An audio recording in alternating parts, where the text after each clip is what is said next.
Costume for the sidekick Rubini today. We do. Oh, fantastic. The great Giardini and his sidekick Rubini are coming out today. People seem to love him. We got a lot of positive praise for Let me get Bubini. this straight. You want me to help him? His nickname is Bubini. Bubini? All right, we got it. Guys, welcome to Real Talk with Keith Smith. My name is Jerry Miller. Thank you kindly for joining us. It's a Wednesday in downtown Charlottesville. It's a pleasure to connect with you. A show presented by Yes Realty Partners. Firm and team you can count on. Yes Realty Partners. Keith and Yonna Smith's shop. They are growing. They are booming. And they do it the right way, the honest way, the character-driven way. Judah Wickower, the director of the program, will go to the studio camera. We'll welcome the star of the show, Keith Smith. Clearly, you're talking about Yonna. I'm talking about you and Yonna. There you go. You and Bubini. Where did this Bubini thing come from? I'm sorry, folks, but I where did the hell did that come on from? the I Love CVille show, it kind of went viral last week. We started looking into the crystal balls that we have on set. And we have costumes that we've brought out as well. Yeah. And the great Giardini needs a sidekick, and his sidekick is Bubini. We rolled it out on, I think, was it last Tuesday? The response was significant, and evidently Bubini and Giardini will replace Jerry and Judah today on the I Love CVille show. Oh, do I get some mention on the crystal ball ownership? You did. Oh, you did get mentioned. I think I ought to start watching the noon show. The crystal balls have been collecting dust for months on the sets. What did you say about the balls? So we decided to put them into action. There you go. You're right. We do have them. You got the wands and everything? We got the wands. Look at that, huh? I got to start paying attention to the noon show. It went viral. Viral.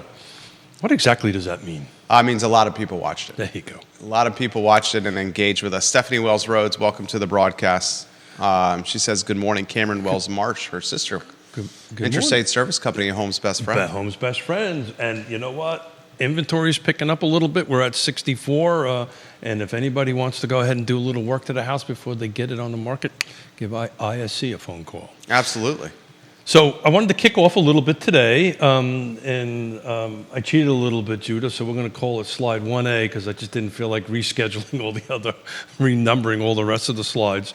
But what we're looking at here today is I wanted to take a quick look at what the housing market was doing from a snapshot perspective of Albemarle County, right? Oh, yeah. So single family attached and detached, and also wanted to take a quick look at what it was looking like for... I got my notes here. Hang on a second. For new construction versus existing. So very simple kind of chart here. Existing sales the end of, thank you, Judah. Existing sales the end of 23. The median sales price for single family detached was $600. It is now at first 2 months $622. So that's about a 3.5% jump. New construction, we've been talking about this for a while, had a pretty large jump. The end of 23, the median sales price was $781. It is now up to $827, and that's a 5.5% jump. The same thing is happening pretty much with the single-family attached, except the existing has dropped in value. That went down, actually, from $389 in 23. The end of 23 and the end of the first 2 months of this year, which is January and February, that's at 365, which was a negative 6%. New construction grew a little bit, just a skosh over 1%. A skosh. A skosh. I like that. A smidge over 1.1%. So, we try to keep track on this for folks, and just wanted to kick the show off with that and see if anybody had any thoughts, and maybe we can talk a little bit about the awesomeness we're going to have on Friday. Values continue to increase in Albemarle County. They are increasing. In 2 months, they increased 3.5%. As far as single-family detached homes are concerned, they increased 3.5%, 3.5%. In the first 2 months of the year. First 2 months of the year. And in an escalating rate environment. So that's an interesting comment because most of these ones either weren't under contract in December or went into contract in January, right? So December's closed in January, the January's closed in February. As a rule, right? It doesn't mean that some of them didn't stretch out more than 30 days on it, but at the end of the day, we were back over 7 and flirting over 7. So I don't think interest rates are making a difference. I did not look at what was the cash versus the lending, and I might be able to do that real quickly while you... Well, we've kind of highlighted the cash buyer, is the cash buyer still prevalent? Are they cycling out? Well, that's what I wanted to take a look at. I didn't have time to do that this morning, right? I wanted to see if the last 2 months in Albemarle County that where was the cash layout. So if you give me a second and chat a little bit, I'm going to do that for you. Vanessa Parkhill, welcome to the broadcast. Thank Happy you kindly belated birthday, Vanessa. for watching the program. The Queen of Earlysville, Mr. DL, hello. Hillary Lewis Murray, hello. Janice Boyce Trevelyan, hello, and welcome to the broadcast. Woody Fincham, watching the show. The Appraiser, thank you kindly for watching the show. Nate Kibler, watching the program. Thank you kindly for watching. Michael Blevins, the restaurateur on the feed, a number of real estate investors, and a number of agents watching the broadcast right now. Logan Wells Kalelo, hello, thank you kindly for watching the show. We're talking Albemarle County, and in the first 2 months, in the car footprint, well, I guess the county specifically, Albemarle, we've seen a 3.5% uptick in value. We were talking Just about 2 months, folks. This is too much. I haven't had a chance to take a deep dive into this, but this is actually a pretty large jump on the average, right? So the average, it jumped from $765,000 in the end of 23, and it now has a 1 in front of it. It is over $1 million. The average sales price in Albemarle County for the first 2 months of 2024 is $1,034,000. So I didn't get a chance to do the math difference, but last year it ended at 765, the median. Excuse me, the average. I apologize. The average, and right now we're at $1,034,000. So let's take a look at what was actually cash here, folks. And it's important to emphasize this, that we've highlighted reasons why the population is going to uptick locally. Values are not going to go down. No. The interest rate environment is not impacting values, and we've highlighted a number of reasons why the population is going to uptick, many of those tied to the University of Virginia or the Amazon investment in Louisa, the Northrop Grumman investment in Waynesboro.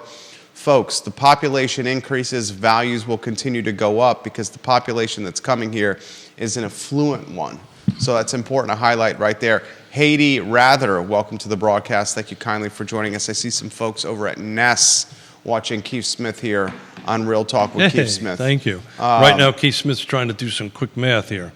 You know how Keith is on his math. I believe he's navigating, is it Paragon you're navigating right I'm now navigating a spreadsheet. I'm trying to see, because we had 72 sales, and 30 of those 72 sales were cash. So I'm trying to do some quick math to figure out what the percentage difference on that is. It's considerably over 30%, I can tell you that much on it. I couldn't do that quickly and chat at the same time. It's a one marble guy doing a two marble job. This comment's come in from Jennifer, who's watching the program, and Jennifer's watching in Crozet. We've all noticed more listings come on the market. Yeah. So listings are growing. We've been tracking that for a while. Hold on one second, please. So we're up around 64, right? Pendings are at 80. So pendings for the last couple of days. So this is a 7-day snapshot. I've been tracking it for the last couple of days. We're flirting between 80 to 90 pendings and somewhere between 60 and 70 new actives coming on. So the spring market has sprung. We kind of been talking about that for a while. But, look, when you've got an average sales price of $1,034,000 this is not new construction, folks. This is just existing homes on it. I don't think 7% is really impacting it that much. But when you have a... Fed Chair Powell just said rates aren't going to cut anytime soon. No. It's only... Kevin Yancey watching in Waynesboro. Hey, Feed's Kevin. blowing up. Go ahead, Keith Smith. Yeah, so, it looks like cash is creeping back in. I think what happens when the interest rates start climbing, cash starts creeping back into the market. I haven't had a chance to do the percentage difference real quick, but, if half of 72 So this is well north of 40% of the sales were in the first 2 months were cash. So cash is kind of creeping itself back in. I can tell you there's a couple transactions we're doing right now that are cash. So that's creeping itself back in. So I think when these interest rates stay high, you're going to see more cash impacting the market, in my opinion. But it's not slowing things down, folks. Donna Patton, Patty Rowe, welcome Donna. to the broadcast. Thank you kindly for joining us, ladies, on the show. We Thank appreciate you for all you do, Donna. If there's any comments you'd like to see highlighted, put them in the feed. Neil Williamson watching the program right now, the president of the Free Enterprise Forum. Juan Sarmiento, I believe he's watching on a cruise right now. Ooh. Brent Lillard, welcome to the show. Go have a cocktail or something, man. I think he's on a spring break himself right now. Oh, good for him. This question's come in the feed right now from North Downtown, a viewer that watches all our shows and is very much appreciated. Grayson says this: does he expect price cuts on the horizon?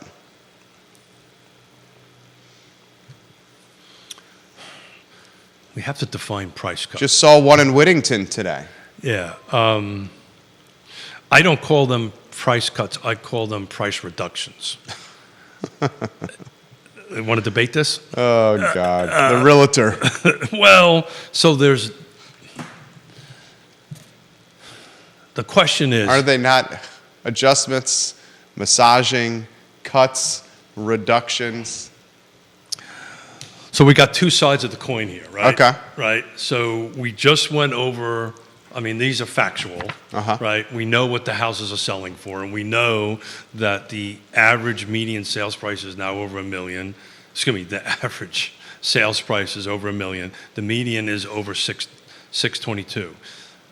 Maybe it was a little strong going in at the first time, and maybe that's not really what the market price was on some of these price changes.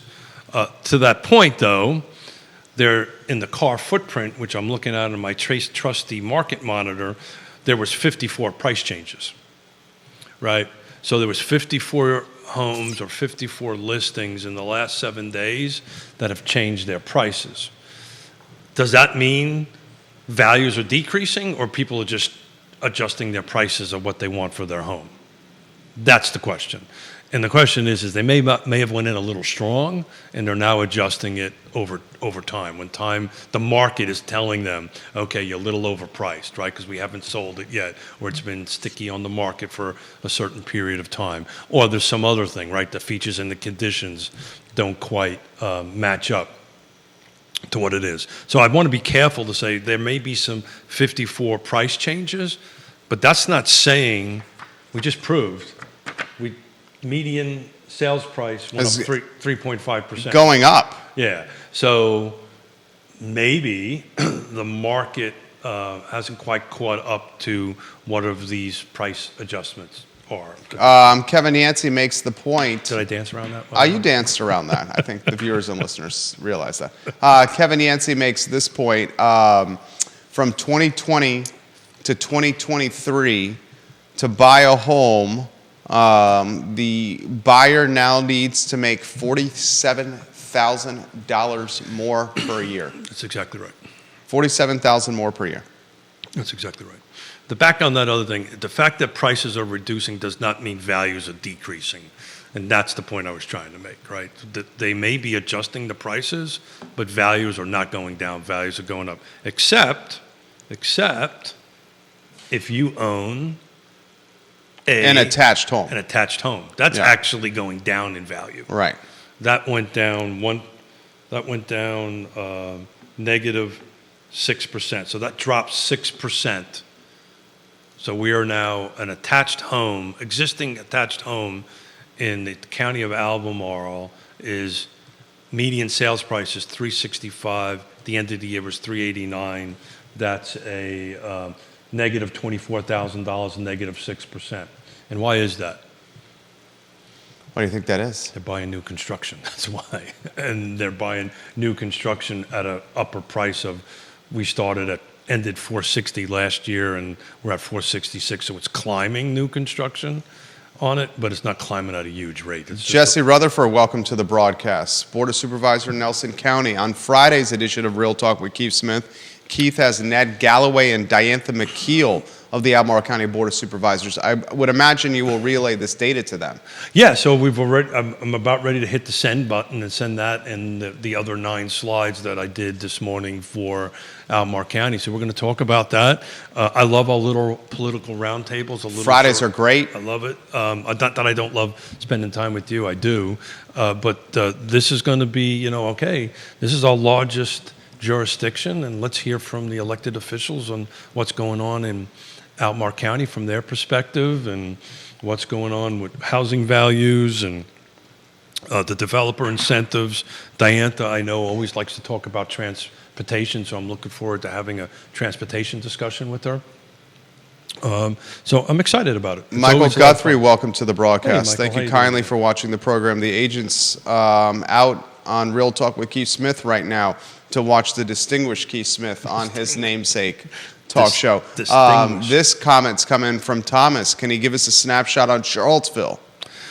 Oh, that's a great question. I did not do Charlottesville with me, but I did not do the first 2 months. I'm kind of prepping for Friday's meeting, but if we can chat a little. Would you imagine the values have also upticked on? Yeah. I mean, that's a fair assessment on if values have upticked. I can go ahead and do this. I think the volume of sales are still staying a little light in the city of Charlottesville. So what do we want to look at? Do we want to look at detached or condos or attached? Let's go single-family detached, existing, no new construction. That's the great barometer. Leveler. Yeah, absolutely. And I want to highlight this for the buyers that are out there. Now's the time to buy. Oh yeah. You're going to get more competition if you're a buyer in today's market. You're going to have more competition the longer you wait, because rates are going to drop, and as rates drop, the demand and what you can purchase is going to increase. There's going to be more competition as rates drop, as this year matures. I also want to highlight this. The population, as the year continues to increase, will continue to uptick, and that's also going to create more buyer competition. So if you're on the fence or you're considering buying, now is the time to purchase a home in Albemarle County, in Charlottesville, or in Central Virginia. The opportunity is there, and I follow it as closely as anyone here. You know what? You follow this more closely than I do sometimes. I follow it extremely closely. Comments continue to come in. Sure. Let me give you some Charlottesville to the program. Stuff. Okay, Charlottesville. Some stuff real quick. Andre Xavier, welcome to the broadcast. So that is interesting. I need to dig into it a little bit more, but the median sales price, and I'm just looking at that real quick. First 2 months of this year, sales price, the median sales price was 510. Excuse me, apologize, 550. Doing this on the fly, guys. 550. Last year was 510. So we're up 40 grand. So that's the short answer. I was looking at volume. The volume is still kind of low. The number of sales are not that phonetic. Did I do that right? I think he did that right. He's looking over to the wordsmith, Judah Wickhauer. Judah Wickhauer gives him a nod right there. So, look, the bottom line, everything is going up. To your point about, we've always talked about this. The right time to buy is always now, if you can do it, if you can afford it. Right time to sell maybe is now. I want to put this in perspective. A lot of people were saying, we're going to, in October of last year, we're going to wait till rates drop. We're going to wait. Guys, from October to now, look at what he's talking about, increased in values. No. The end of the year. I know, in the last 2 months. I mean, so think about October to now, it's even more. If you were looking to buy... the prices aren't going down. You buy now. They're not dropping. If you were looking to buy a median-priced home in the county of Albemarle County, and you decided to wait to the first of the year or wait for these first 2 months to do it or write a contract in December. You're looking at $40,000, $50,000 more expensive. That's about $22,000. Yeah. You've spent 3.5. You're spending 3.5% more on it. And we're going to track this, right? But I wanted to really prepare for Friday, and that's what I spent a lot of time on this morning because, Ned and Diantha I've got too much respect for them not to be fully prepared for the conversation. But but the numbers are, if you got single family attached and you've got an existing and you want to sell it, you better price that right. You got to price everything right. Pricing, back to the price changes, Jerry, pricing matters, right? And just a little shout out to Woody Fincham, Fincham and Associates. And if you have a concern about the value of your home, reach out to him and have him do an appraisal for you. It's probably the best money you'll spend, right? Because though there are a lot of cash in the market right now, there's generally, unless it's cash, there's 3 entities that are required to make a transaction happen, right? There's the buyer, there's the seller, and there's the bank. And Woody and the appraiser is the one that sets the value for the bank. So, get an appraisal. If you think that your house is worth more or less or whatever than maybe your real estate agent is talking to you about, it's a really good investment to spend whatever Woody is charging to go ahead and do this. So I'd reach out to him. Joe McCall, welcome to the broadcast. Thank you kindly for joining us on the show. Ellie Tucker, welcome to the show. Hey, Ellie, how you doing? We appreciate when you watch the program. This comment, Ricardo Cruz Duran, welcome to the broadcast. This comment's come in. Jerry and Keith, I watch Real Talk on the regular. You guys have continued to emphasize that there's no real estate bubble on the horizon, and I've passed this along to anyone who will listen when real estate comes up. Still, there's folks in this community, in my neighborhood, and at parties I go to that think a bubble is very real. But why is that? I don't understand why people would think that either. Yeah, I mean, I would... You have population increase, you have rates going to cut, and you have a coveted area where people want to move to. There is no bubble on the horizon, people. Yeah, and get over this bubble comment. It's not going to happen. When people bring that up to me, I immediately ask... Do you hear it too? Oh, yeah, sure, still do. It's just folks that do not understand basic economics. There's 2 things you hear a lot of right now: bubble and foreclosures. And just to put the foreclosure number in I don't have it in front of me, but it's a minuscule number. In general, not impacting the market. And if it does impact the market, it impacts the market in a positive way. Because it's more inventory. Yeah. Right. We're not in a 2008, 9, and 10. But maybe to help answer the question of why this isn't a bubble. Back in 2008, 9, and 10, now the bubble obviously implies that it happened before it popped in the time of great unpleasantness. But like 2008, 9, and 10, and somebody can Google this and fact check me on it, but it was roughly around 2 million foreclosures a year. That's a huge number. Right now, it's like somewhere around 300,000. I don't have the exact number in front of me, but it's proportionately way off. And if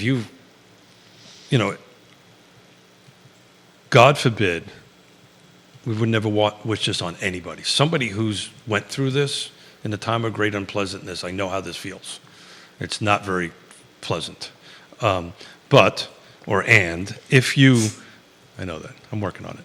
If you feel like you need some help, reach out. Reach out to me, reach out to Yonna, reach out to Bill Tucker, whoever, a trusted advisor. There are options for you, but because there's no going back once it starts. There's no going back. Once that foreclosure process starts, there's no going back. So reach out. You have options right now. You did not have them in 2008, 9, and 10. Good morning, Johnny Ornalis. Hey, Johnny. How you doing, He's bro? watching the program. He says good morning.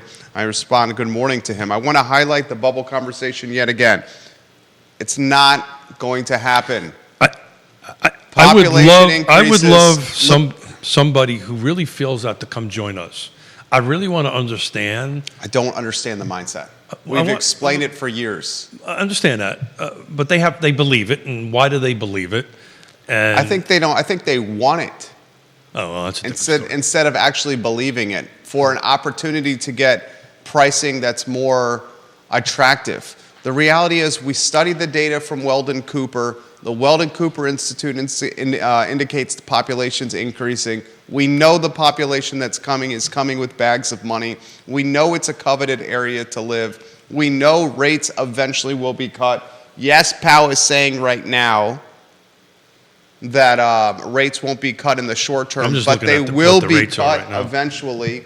Powell literally on CNBC in the studio right now. It's not going to happen, this bubble concept. So right now, according to HouseWire National, the 30-year conforming is at 7.16. 15-year conforming is at 6.55. That's up 0.01%. The jumbo, believe it or not, is down.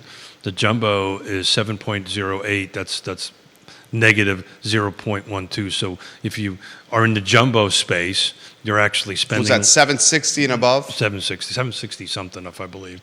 And the 30-year FHA is at 675. So right now, that's your, from a rate perspective, your best opportunity out there. This according to Morningstar. I follow Morningstar very closely. Their forecast for the average 30-year fixed mortgage rate. At the end of 2024, they have it at 6.5%. At 2025, at 5%. 2026, 4.5%.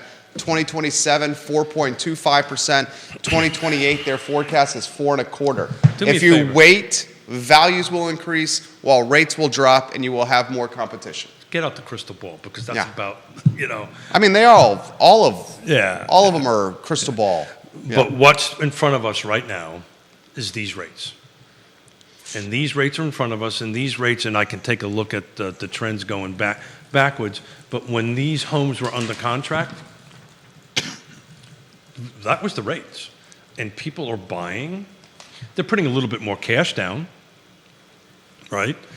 But, rates are not impacting. I just really, really would love somebody to explain from a rational perspective why they think there's a bubble. And maybe I'm wrong, but the reality of it is there's 20 feet of pool of buyers and 3 feet of pool of inventory.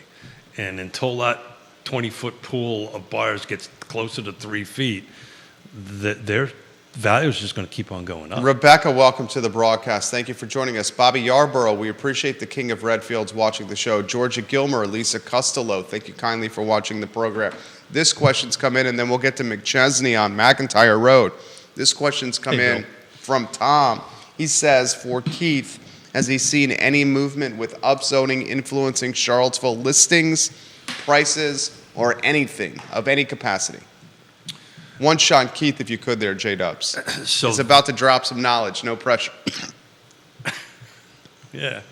So who would you get the pizza from? I got the pizza from Vita Nova. It's going to be lunch today. Judah's got some lunch courtesy of the Miller family today. So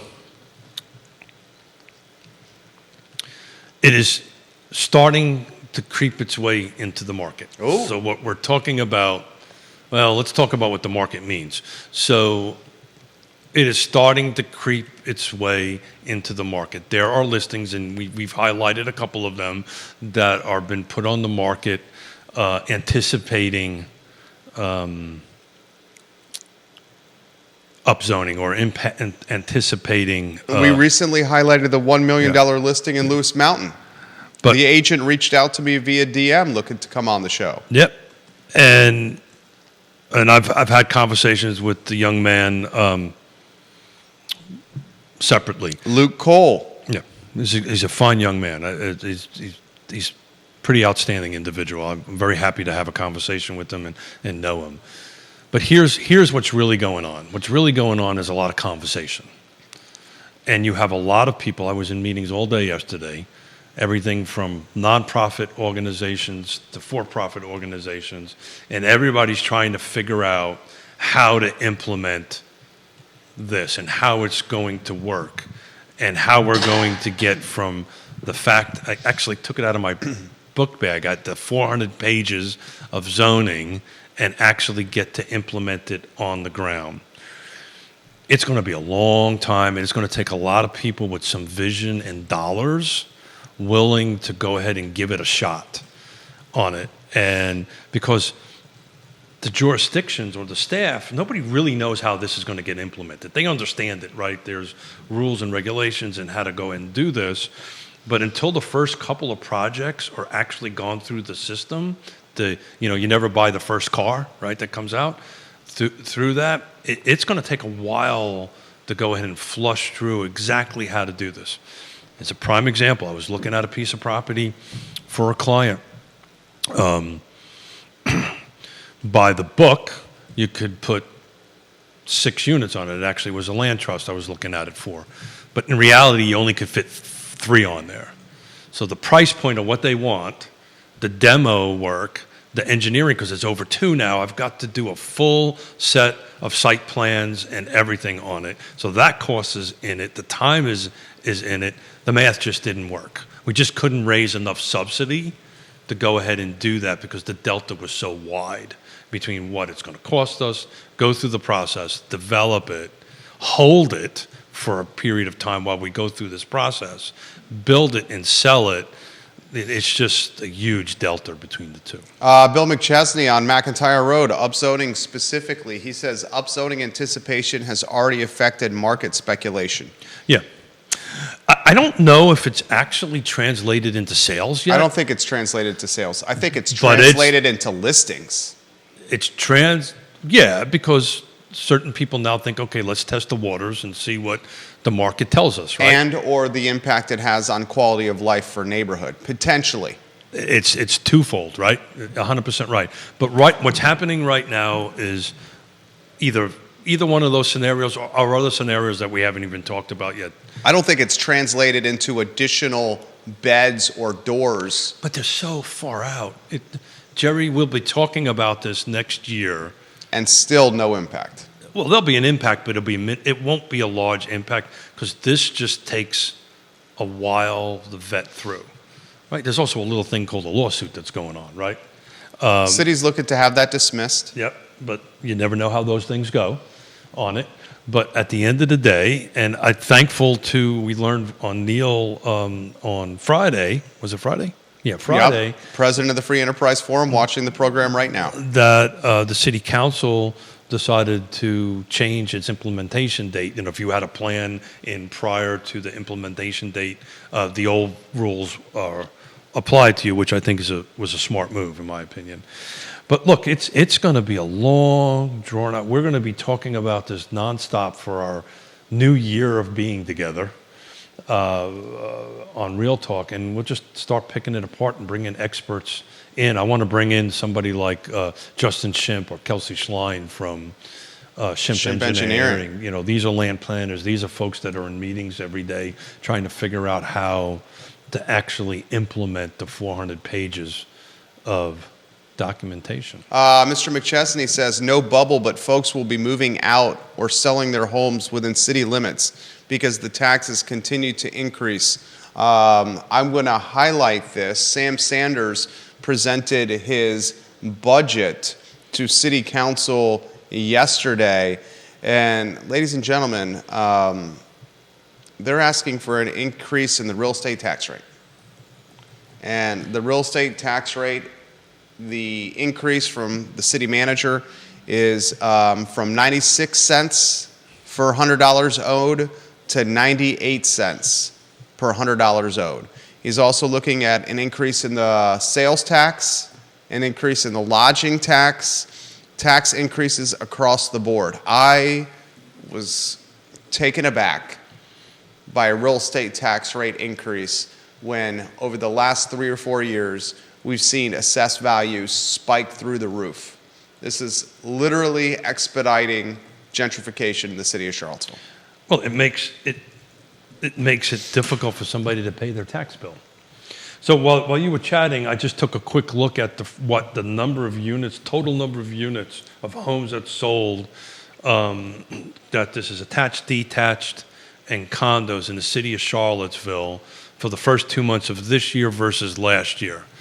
And it's right on par. It's literally the same number. 37 units homes were sold the first 2 months of 23 versus the first 2 months of 24. Now, keep in mind, 23, the total volume of sales in 23, the last time we seen it that low was back in 2011. So we're not, upticking. We're kind of on track to the volume of sales that we had in Charlottesville, at least a 2-month snapshot, than we were this time last year. So the Bill's comment, I don't see the volume of sales in this. I think in the city of Charlottesville upticking much. You're going to see it in some of the other jurisdictions. Sam Sanders, the city manager, says this yesterday, quote, "At this time, the lodging tax rate would increase from 8% to 9%. The sales tax rate would go from 6.5% to 7.5%, and the real estate tax rate would go from 96 cents on the dollar to 98 cents on the dollar." That's for fiscal year 2025 budget. Yeah, and assuming that gets adopted, right? Because there's a whole bunch of horse trading that has to go through on that. We know what, so the three-sided triangle, right? We know what the appraised values are, right? Because that's already been set, right? Now they're looking at setting the cents, right? The 98 cents or The whatever. tax rate. The tax rate. And now the big thing is, as Ned will say on Friday, I'm sure. There's not going to be a cut in spending, he said. Well, always watch the budget, right? If you watch the, quote Ned, if you watch the budget, then you'll know how your elected officials going to vote. City schools are asking for an additional $9 million in funding. Yeah. Sam Sanders told the superintendent and council he recommends $7 million in incremental funding allocation to city schools. Yeah, so this is, for those of us that are geeks in this stuff, which I put myself in that box, this is kind of the exciting time of the year from the local politics perspective, because you really start figuring out how they're going to govern through the rest of the year, right? So this process, depending on the jurisdiction, starts as early as November, right? This whole budget, quote unquote, budget process. And the other little caveat that we don't know yet here is, exactly how much, and that may have happened already, I may be a little behind the times on that, how much money's coming from the state, right? From the state budgets on that. So this is usually a dance that they go ahead and play. But multiple folks putting in the feed, do they know we're having a hard time paying our real estate tax bills right now? Yeah, I can't speak for Albemarle. I can speak for Fluvanna County because I live there. And I've said this on the show many a time. My cash value, what I pay, equals to a house that sold last year in Glenmore. So I pay roughly $4,200 a year in taxes, and there was a house in Glenmore that was... What's your total tax payment a year? $4,200. $4,200. And there was a house in Glenmore that kind of had the same features that I had. Wasn't the same acreage, but I was also not 30 minutes away from town. I was 10 minutes away from where we're sitting at the moment. Was the same amount of money, $4,200. I get a little bit of a break this year, though. This year, I think I'm going to stay flat. Well, you're in an off year. We're in an off year. And what that means, folks, is we're not doing... They do the assessments every 2 years in Fluvanna. Correct. And well, it used to, a lot of people don't know that. They didn't do it. There was a period of time they'd do it every 5 years. Ooh, how could that even be accurate? It wasn't. Yeah. Especially with what we're seeing from COVID. So right now, based on our Fluvanna friends, it looks like, based on the politics that I'm following, that it looks like we're going to stay pretty flat this year. So hopefully my home does not go up. But, we're fortunate. But the folks like my mom and dad and folks that are on fixed Mr. income, McChesney's putting on the feed right now. Screw that. He said phooey. He's retired on fixed income. Absolutely. And so what do you want to do? Do you want to drive somebody like Bill out, that's contributing to the community, has been for decades, for what? So is that what we want to do? Is that who we want to be? These are tough questions. Councilor Snook, welcome to the show. Hey, Lloyd, how you doing today? Kevin Yancey makes this comment. Do you think commercial investors would have to liquidate some holdings? Or do we think that the commercial side is safe around here?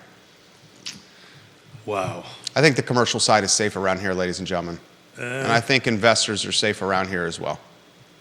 I'm going to disagree with you. I look around. There's not much. No, I know that. But what I think is about ready to come down the pike is if that doesn't go down, Yeah.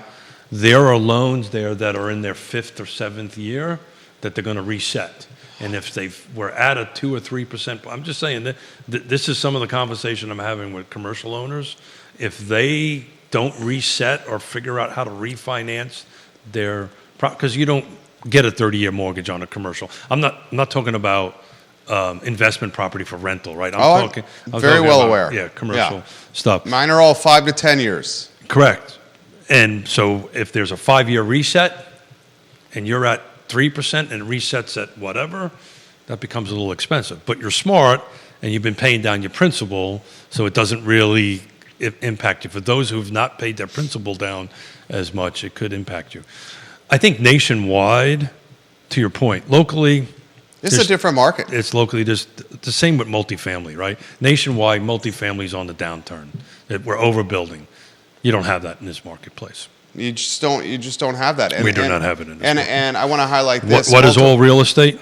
I mean, it's local. There you go. I want to highlight this to the viewers and listeners that are asking. I don't think the real estate residential investors are going to be positioning their holdings on the market for sale.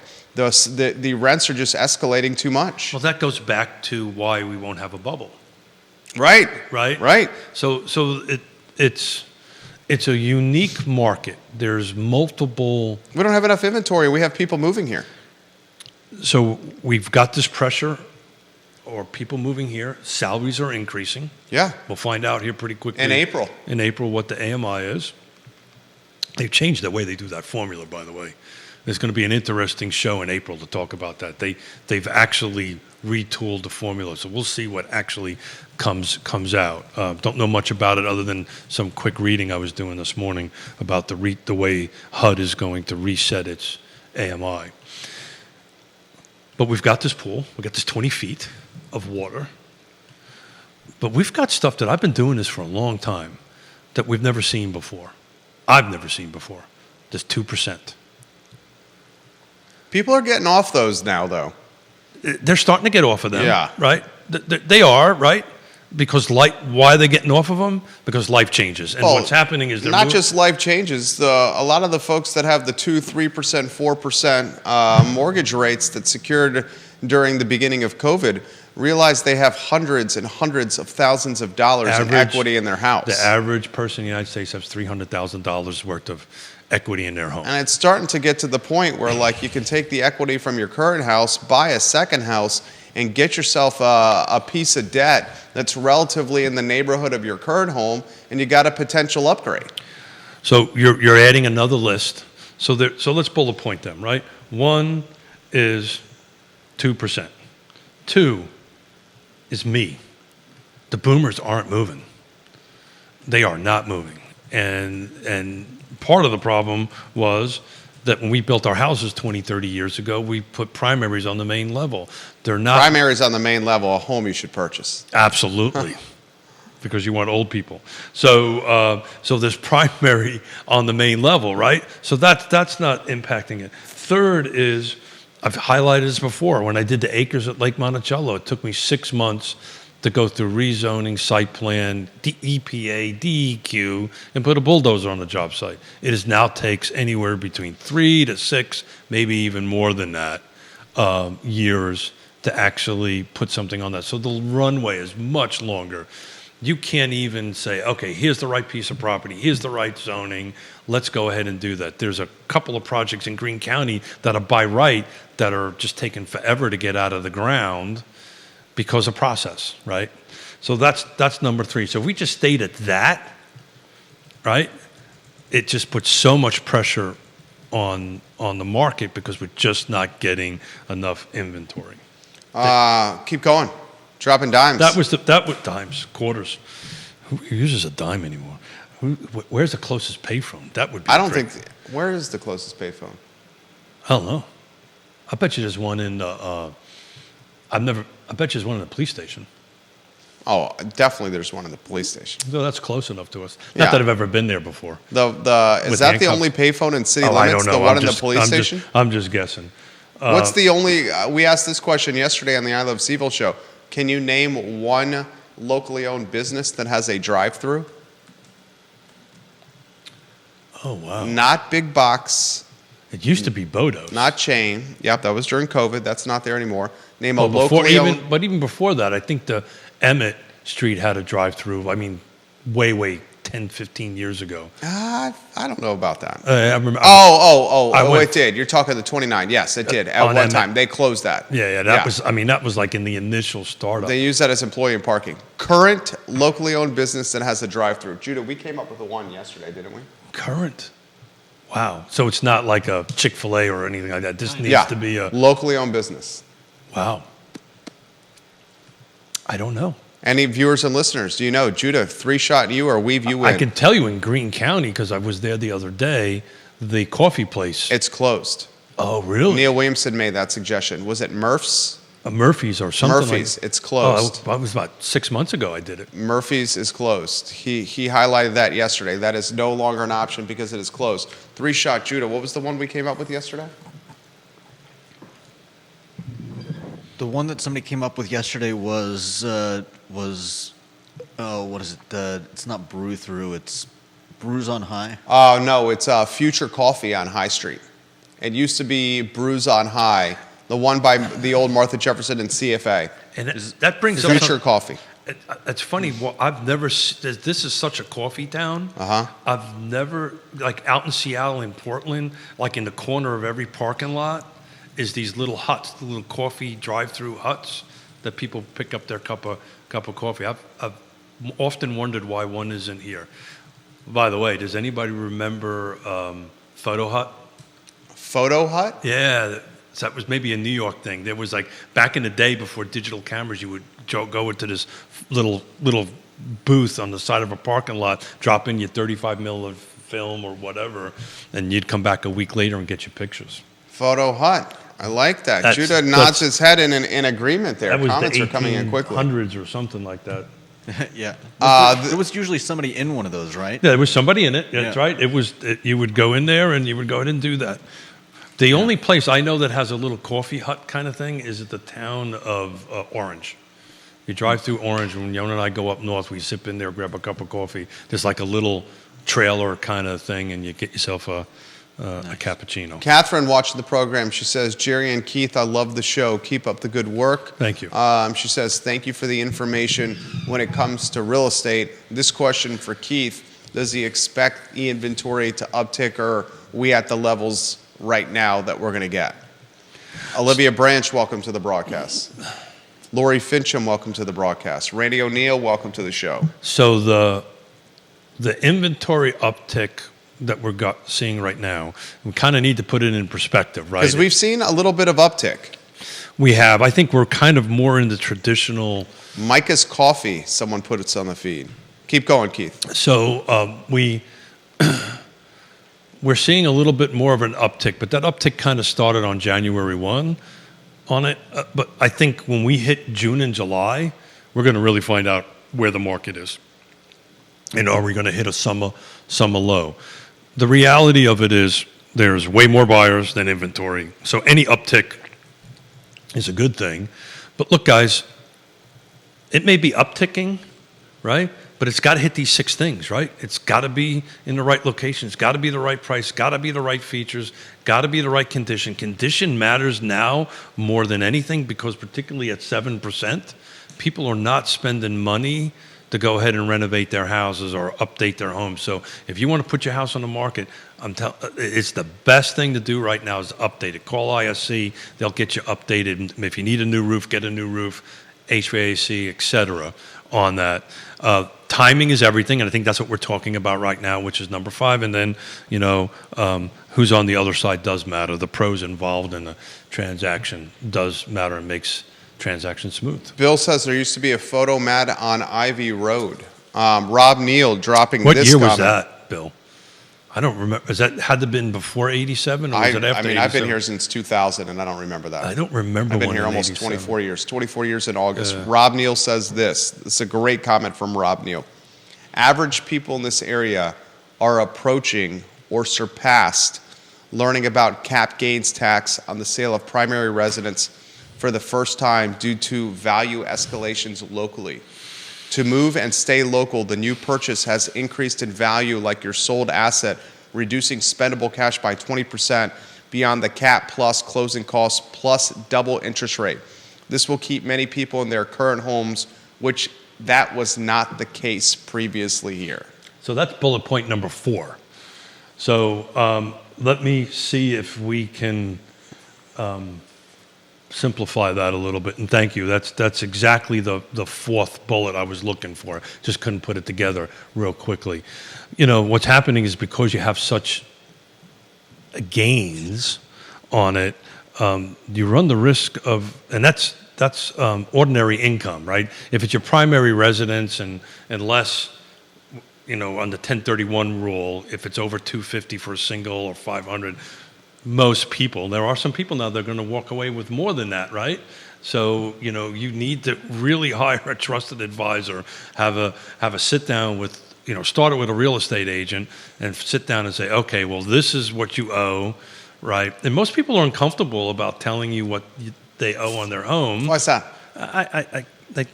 They're just uncomfortable. I mean, a good realtor could pretty much project what you owe on. Oh yeah, in 5 minutes I can. I mean, I could project it and sure. what people owe on their homes. Yeah, that's all public record. Yeah.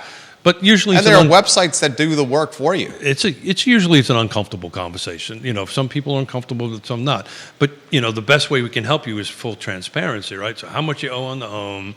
You know, do you want to pay off credit card debts or whatever, that kind of thing. This is what the market is telling us, and here's the delta between the two. Okay, guys, you're well within the range. We're good. Let's move forward. No, we're out of it. And my first question usually is who does your taxes for you? Do you have a CPA? Do you have a trusted advisor from an accounting perspective? Because I'm surely don't even play one on television on that end of it. And then we go, okay, well, time out. Let's put this in a pause for a moment, and let's go talk to your trusted advisor, the CPA, and say, okay, if I do this transaction and I buy this house and so forth and so on, what does that do to me? What does that do to my tax liability? But that's bullet point number 4, right? And some people, particularly in these upper price ranges, right, that, you know, when they got like $1 million worth of equity sitting there, that needs to be artfully Managed, right? Yeah. To go through that. Good point. Thank you, sir. Rob, in the tax game, strong comment right there. Thank you, Rob. The old Richmond Cameras building next to 7-Eleven. The old Richmond Cameras. Oh yeah. So it's now a hoagie or sandwich shop, I think, isn't it? Where is that? So as you come You're up, talking on High Street? yeah, and then you pass the foot-long hot dog place, Jack and Jill's? and then you make right on that corner. You would either go straight or you would make a left to go back towards Beer Run. Not that it's about alcohol, but you would go back to Beer Run that way. It's right on the corner. It used to be I think it's Tubby's now. Yeah, Tubby's, Jack and Jill's over there. It used to be Richmond Camera. I do remember Richmond And Camera. they had that building's been empty for a while, and it's been remodeled. It's a great location. It's a great That's a location. parking spot. Bill McChesney says there was a place called Lupo's on Emmett Street that had a drive-through. Yeah, He but- said Ultimate Bliss on Angus Road has a drive-through, but they're not current. They're not currently active drive-throughs. The only drive-through that I can think of in Charlottesville or Albemarle County is the Future Coffee on High Street. The old Brews on High. That's right. I mean, think about it. That was the old Wells Fargo building. Locally owned drive-throughs in Charlottesville or Albemarle County. Across from the old Martha Jeff. The CFA right now The CFA is right now, what's in yeah. that one right there. Keith Smith, you have more comments coming in for you here. Thank you, sir. This is a very good one here from Spencer. He says, if the rates aren't cut, does he see any change in what happens in the next 6 months? Or are we all waiting till the end of the election? I mean, can we now say that it's a Biden-Trump race for president? Apparently. Yeah. based on the news thing that went at 10 o'clock. Nikki Haley's out. So election years are always goofy years in the real estate. I just think at the end of the day, there's enough buyers out there that are ready, willing, and able to buy, have the capability to buy, either have the cash and or have the thing. I won't steal his thunder, but one of our partners just put something on the market in one day in the Pantops area, right? You know, it turned around pretty quickly. Again, if you're in the right price, excuse me, right location, price, features, and condition, you will sell it. And it'll sell, you know, maybe not in minutes, maybe not in days, but it'll sell in a normal track of time. Logan Wells Clalo says the Ivy Road photo hut, I believe, was called Snappies. Logan, look at you.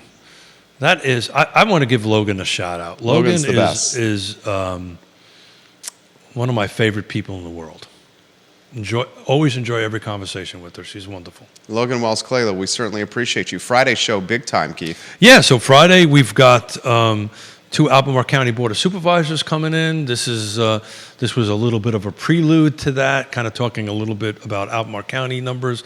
I've got an additional 9 slides that we'll push out before the show comes out, but we're going to talk to Diantha McKeel, and Diantha likes to chat about transportation, so if you've got some transportation questions, kind of tee them up for us or queue them up for us.